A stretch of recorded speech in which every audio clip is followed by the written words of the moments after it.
Not too long ago, I went to the movies and I saw a film that has stayed with me. And perhaps you've heard about it. It's up for a few awards. The name of the film is Precious. And it's based on a book called Push by Sapphire.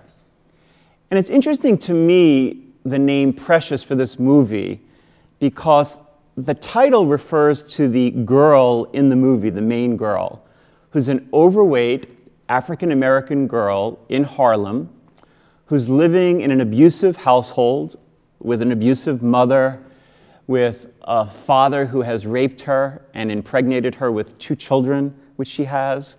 She gets picked on in school. She gets made fun of.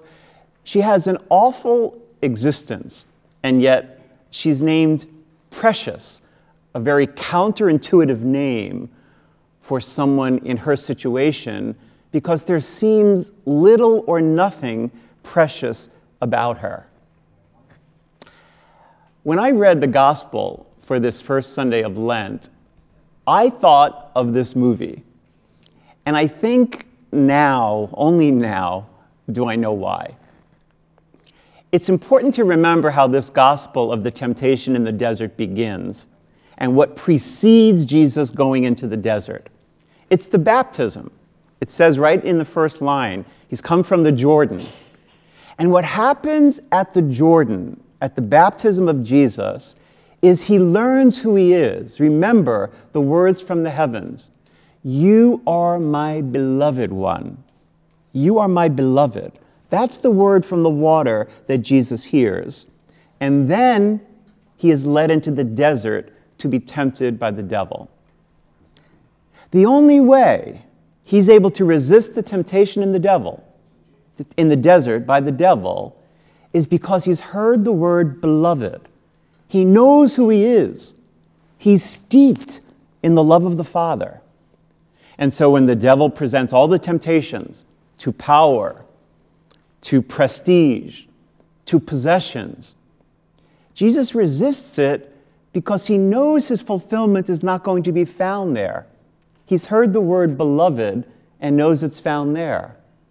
So yeah, he's hungry and he'd like some bread, but he knows that being filled isn't what's really going to fill him. His belovedness is what fills him. Yeah, he'd like all of the kingdoms that are set before him. Who wouldn't? And yet he knows that passes. That's empty.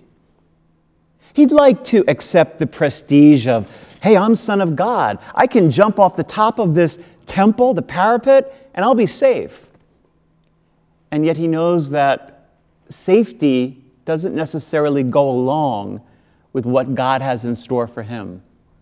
But his belovedness indeed does. And so I think as we reflect on our own lives and our own struggles and our own temptations at times, this is what we might benefit from focusing on.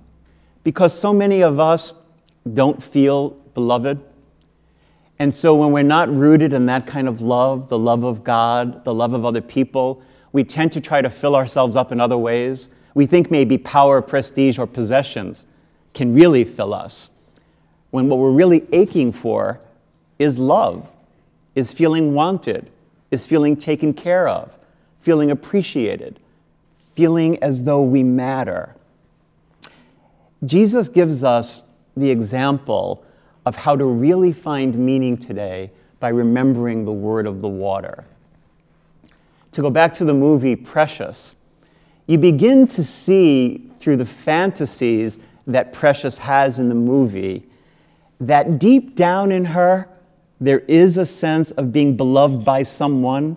She has these fantasies by which she's all dressed up, and people are taking a picture, and people are hugging her and telling her how wonderful she is.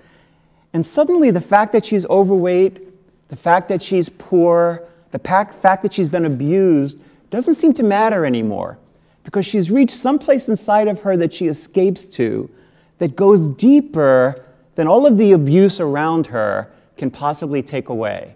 She connects with her preciousness, her belovedness, even if it's only in fantasy.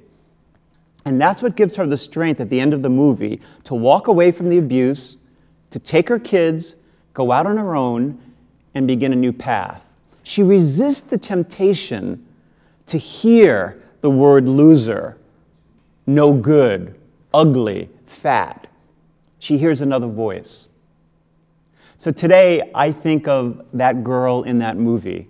I think of Precious and the way in which she discovered her own preciousness.